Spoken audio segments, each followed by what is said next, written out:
వార్డులు. ఇంకా చేయాలని వాళ్ళు పెంచాలనుకున్నారు కానీ టైం లేక పెంచలేకపోయారు. I don't think it's so big. నేను ఇప్పుడు I will come to that. ఒకటి, మేము 300 కార్పొరేషన్ చేయడానికి వ్యతిరేకం కాదు. వార్డులు 300 వార్డులు ఆర్ డివిజన్స్ వీటిని చేయడానికి వ్యతిరేకం కాదు. దీన్ని మళ్ళీ బైఫర్కేట్ ఎట్లా చేస్తారో అని ఒక పాయింట్. ముంబై ఇంకొకటి ఏంటంటే, ముంబైని మనం ఒకవేళ ఇక్కడ తీసుకుంటే, Mumbai I feel personally it was a very nasty election. ఎందుకు అని అంటే అక్కడ తమిళ్ కానివ్వండి, రకరకాల భాషలు కానివ్వండి, outsider not outsider. ఎందుకంటే ఇవాళ ఇక్కడ కూడా there is a Gujarat galli, there is a Sikh village. ఇలా మా కంటోన్మెంట్లోనే సిక్ విలేజ్ అనేది ఉంటుంది.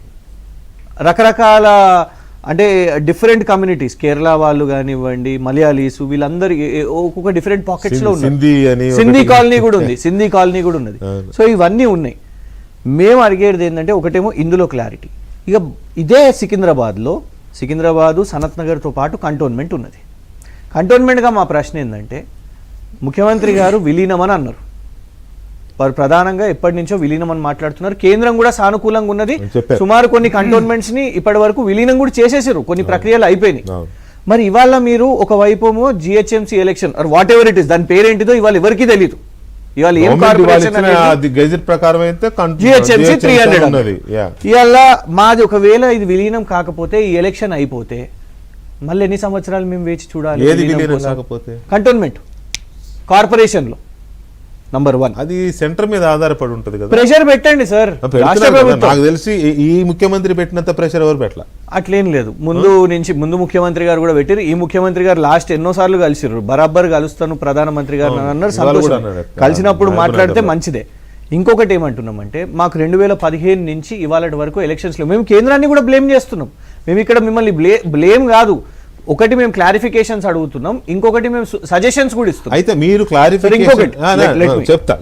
మీరు క్లారిఫికేషన్స్ అడగడము మీ హక్కు, మీ బాధ్యత కూడా ప్రతిపక్షంగా, రైట్? క్లారిఫికేషన్స్ అడగడము ఒక ఎత్తు, డైరెక్ట్ గా రోడ్ ఎక్కడము ఒక ఎత్తు జరిగిపోతుందని నేను చెప్తాను. దానికి కూడా మీరు చెప్పే ముందట ఒకసారి రామ్మోహన్ రెడ్డి గారు చెప్తున్నారు.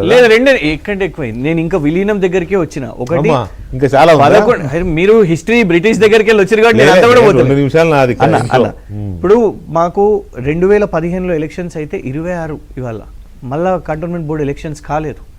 ఎందుకు మీకు ఉదాహరణ చెప్తున్నా అంటే, మాది పార్లమెంటు మల్కాజ్గిరి, మాకు 8 వార్డులు కంటోన్మెంట్ బోర్డు, ఒక ముక్క మాకు జిహెచ్ఎంసీలో ఉన్నది.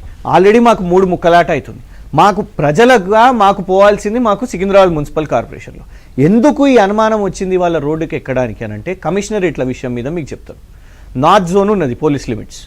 నార్త్ జోన్లో ఏదైతే పోలీస్ స్టేషన్స్ ఉంటాయో, ఇవాళ బేగంపేట కానివ్వండి, గోపాల్పురం కానివ్వండి, రామ్ గోపాల్పేట కానివ్వండి, ఈ తుకారాం గేట్ కానివ్వండి, లాలాగూడ కానివ్వండి, ఇవన్నీ పోలీస్ స్టేషన్స్ నార్త్ జోన్ లిమిట్స్లో ఉండే.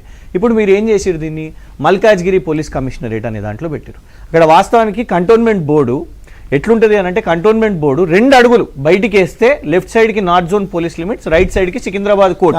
కాదు మిత్రమా, నా పాయింట్ ఏంటంటే, ప్రజలకు మీరు డిబేట్స్ లోకి వచ్చేసరికి లేకపోతే క్వశ్చన్ రేజ్ అయ్యేసరికి ఏమో వార్డులు, కమిషనరేట్లు ఇవి తీసుకొస్తున్నారు.